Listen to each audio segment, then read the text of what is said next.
Konnichiwa everyone. Today we've got a fun little bit of tomfoolery for you. Some of you may recall from the previous build video, that is the Japanese planing board, that a couple of commenters made a very good observation, and that is that I should get myself a router plane. Well, believe it or not, I actually do have a router plane. Yeah, so my head pretty much exploded when I realized that this had actually been in the toolbox the entire time of the build, and I had not actually touched it nor paid it any heed. And I'm kind of kicking myself for not using it, but you know, we did get the job done one way or another.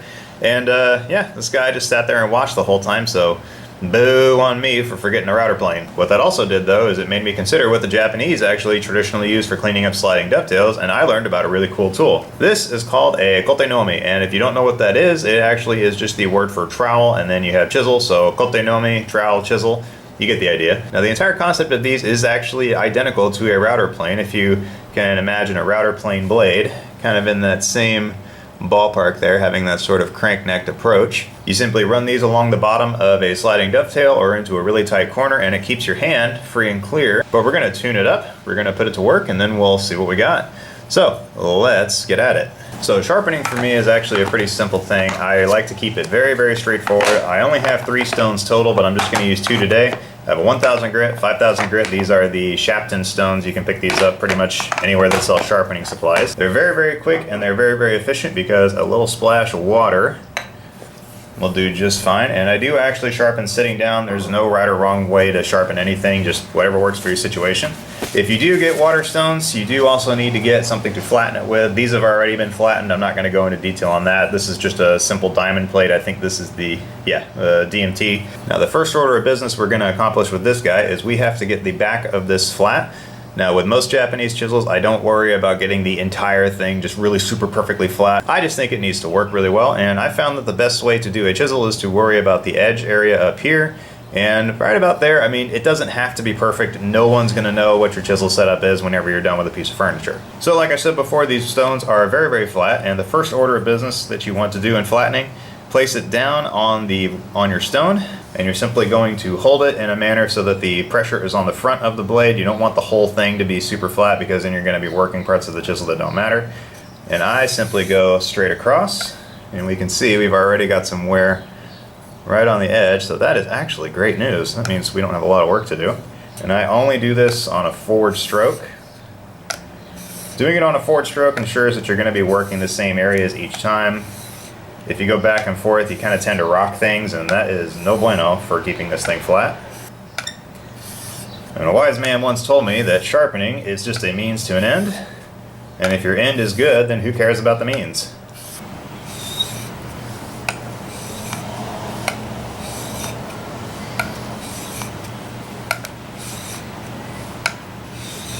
And one thing that's important too, never get in the habit of dragging your hand on your water stone. You will not feel it the day you do it, but you will feel it the day after, and trust me, it is not a pleasant experience. So you can see the progress we've made. The thing is, it's starting to kind of get that burnished, overly polished look for a 1,000 grit stone. That usually means that I didn't use enough water, which is entirely likely. So what we're going to do is we're going to flatten our stone just a little bit of water. We should be good to go after a couple of strokes. One thing you don't want to do is, yeah, it's starting to stick to it. Now once your diamond plate starts to sort of stick to your stone, like you'll feel it grabbing, that usually means that it is fairly flat, and it's about as flat as your diamond plate, which is a good thing. So we're going to put a little more water on this, and we're going to start again. And after a little bit of flattening, a little bit more water, we're back in business.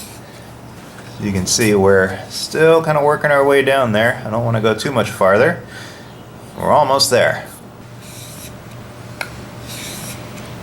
Alright, so a little bit of work later, we have ourselves a nicely tuned back. So the back edge got a little bit touched up here, but as you can see, the front is in great shape. It's very, very flat right across there. I think I'm going to leave this as is and go to the polishing stone. And we are making some good progress on this guy. Now one thing too, before you put your stones away, make sure that you flatten them again so that when you come at it the next time, they're flat and ready to go. Alright, so if you're on a budget, this is probably your best bet to get set up with water stones. My 2 that I have here are simply a 1,000 grit, like you saw earlier, and this is a 5,000 grit, and you will immediately see the difference in the shine and the texture, well, not the texture. Yeah, I guess it would be texture actually. And so you simply follow the same procedure as you did before. Make sure the pressure is on the front of the blade and then straight through. Remember, you're not trying to change the geometry of the blade at this point, you're just trying to polish up the edge that you made before.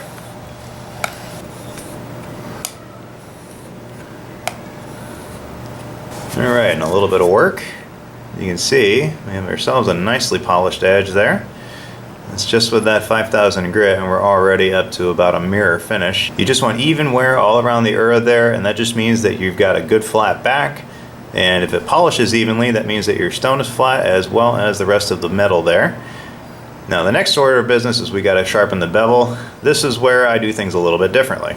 Now most people will keep their stones oriented this way for sharpening the bevel. I actually take it a little bit different.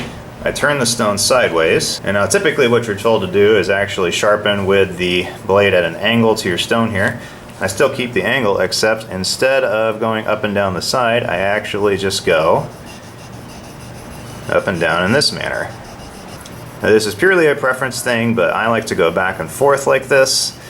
For me, this helps keep the stone wear pretty even on all sides, so I don't have a big gap or a big scoop in the middle.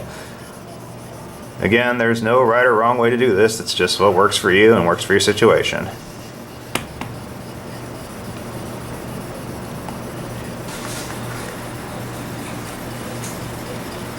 Alright, well there we go. Not too bad, nice and flat. Don't have any weird little angles or anything going on there. And once your back is flat, make sure that you never touch it on anything more than your finishing stone. So to get rid of that burr, I'm just going to take it and a single stroke or two across that. Oh, almost held itself there. Alright, now you can kind of cheat this by kind of drawing your chisel through it, but the trick is to just push it through. There we go. Yep. Oh, not quite. There. Could be a little bit sharper. I might need to work that bevel just a little bit more, but yeah, let's work it a little more and see what we can get. Alright, let's take 2 of this.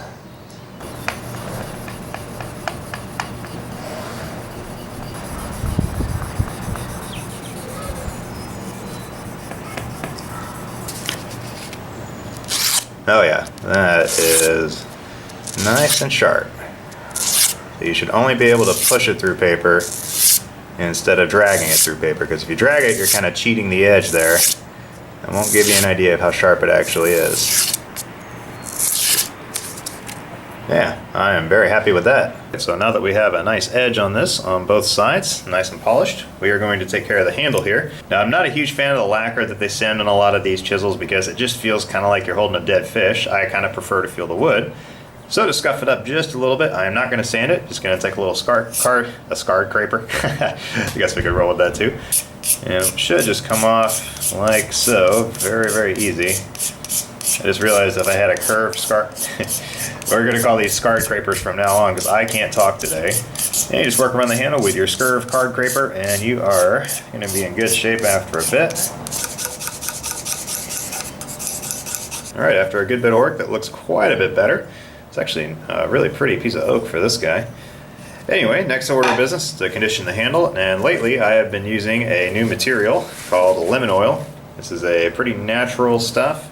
A lot of trades use it for conditioning things on instruments and a lot of other things like that, but it just gives it a really nice sheen to the wood. I'm going to do a couple of coats to this, and it just helps to protect unfinished wood from the elements. You could use Danish oil or whatever else you want. I mean, there's no real right or wrong to it. Again, it is all a preference. Yeah, that really brought out the color in that very, very nicely. Alright, time for a test cut. Got a little bit of cedar here. Oh yeah, that's just gliding through that like a little bit of butter.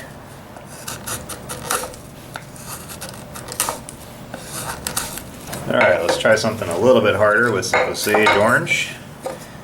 This is the remnants of the build for my planing board here. Oh yeah, check that out. Osage is a pretty tough hard wood, so I'm pretty happy that it's able to accomplish stuff like that.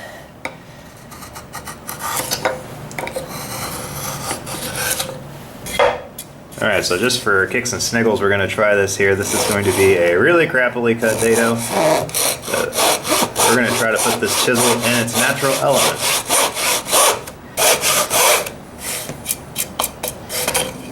Oh yeah, that is far easier than I thought it would be, honestly. Come on, there we go. It's a little bit more difficult to go across the grain like this, but yeah, there we go. Now we're cooking. Yeah, check that out. I mean, that's sloppy as all get out, but you know, it does the job. So anyway, thank you guys so much for watching. This is going to be a very handy tool later on down the road for quite a few projects I've got in mind. And especially a big thank you to the patrons on Patreon. You know who you are. If you guys want to check that out, there is a link in the description box down below. As always, thanks for watching. Have an awesome day. Arigatou gozaimasu. Sayonara.